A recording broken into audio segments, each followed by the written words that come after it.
ನಂದು social media ನೋಡೋಲ್ಲ ನೀವು ನೋಡಿ ಸೋಷಿಯಲ್ ಮೀಡಿಯಾ ನಂದು ನೋಡಲ್ಲ ಇವತ್ತು ನಾನು ಮಾತಾಡಿರೋದು ಯಾಕೆ ಇಡೀ ಪ್ರಪಂಚದಲ್ಲಿ ಸತತವಾಗಿ 500 ವರ್ಷಗಳ ಪರಿಶ್ರಮ 500 ವರ್ಷಗಳ ಹೋರಾಟ ಅದರ ಪ್ರತಿಫಲವಾಗಿ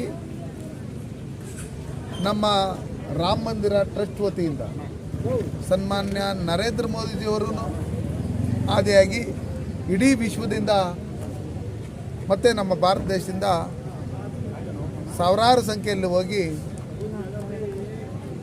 ಯಾರ್ಯಾರು ದೇಶದಲ್ಲಿ ಇರ್ತಕ್ಕಂಥ ಪ್ರಮುಖರು ಮತ್ತು ರಾಮ ಮಂದಿರ ಮಂದಿರ ನಿರ್ಮಾಣ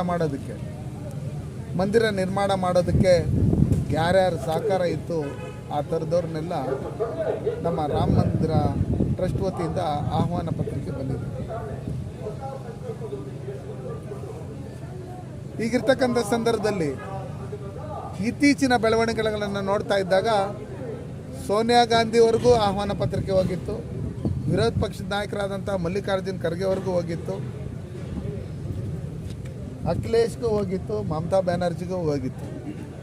ಈ INDI ಅಂತೇಳ್ಬಿಟ್ಟೇನು ಇವರು ಮಿತ್ರಕೂಟ ಮಾಡ್ಕೊಂಡಿದ್ದಾರೆ, ಅಲಿಬಾಬಾ ಚಾಲಿಸ್ ಚೋರ್ಸ್, ಇವರು ಕಂಪ್ಲೀಟಾಗಿ ವೋಟ್ ಪಾಲಿಟಿಕ್ಕೋಸ್ಕರ ನಾವು ರಾಮ ಮಂದಿರಕ್ಕೆ ಹೋಗ್ಬಿಟ್ರೆ ನಮ್ಮ ಕೋಟ್ ಹಾಕಲ್ವೇ, ನಾವು ಪಾಕಿಸ್ತಾನ ಫೇವರ್ ಆಗಿರ್ತಕ್ಕಂಥವ್ರು ಅಂತೇಳ್ಬಿಟ್ಟು ಹೇಳಿ ಅವರು ಟೋಟಲಾಗಿ ಒಂಥರ ಮತಾಂತರ ಆಗಿಬಿಟ್ಟಿದ್ದಾರೆ ಅಂತ ನನಗಂತೂ ಡೌಟ್ ಆಗಿದೆ.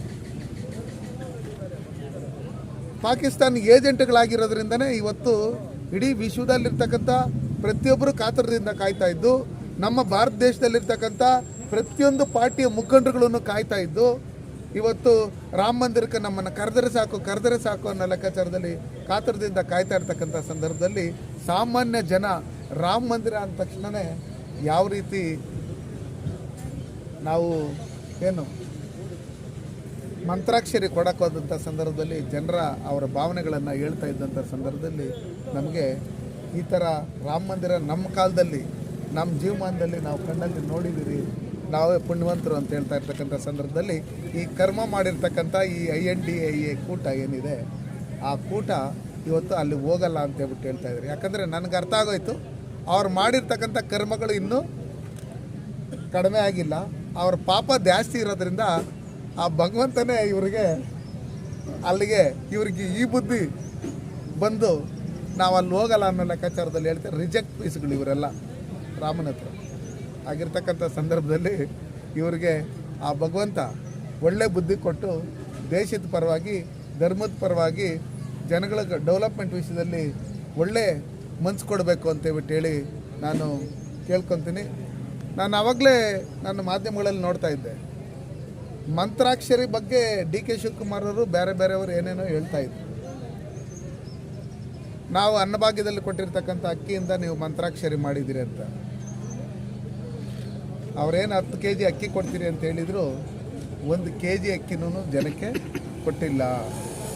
ಹಂಗಿರ್ತಕ್ಕಂಥ ಸಂದರ್ಭದಲ್ಲಿ ಮತ್ತೆ ರಾಮನ ವಿಷಯದಲ್ಲಿ ಮಂತ್ರಾಕ್ಷರಿ ವಿಷಯದಲ್ಲಿ ಬಂದಾಗ ಅವರೇನು ಸುಳ್ಳುಗಳು ಹೇಳ್ತಾ ಇದ್ದಾರೆ. ಇದೇ DK ಶಿವಕುಮಾರ್ ಅವರು, ಇದೇ ಕಾಂಗ್ರೆಸ್ ಲೀಡರ್ಗಳು ಅವ್ರ ಚುನಾವಣೆಗೆ ಮೊದಲು 100 ಸಲ ದೇವಸ್ಥಾನಗಳಿಗೆ ಹೋಗಿ KGಗಳ ಗಟ್ಟಲೆ ದೇವಸ್ಥಾನಗಳಲ್ಲಿ ಮಂತ್ರಾಕ್ಷರಿಗಳನ್ನು ಹಾಕ್ಸ್ಕೊಂಡು ಬಂದಿದ್ರು.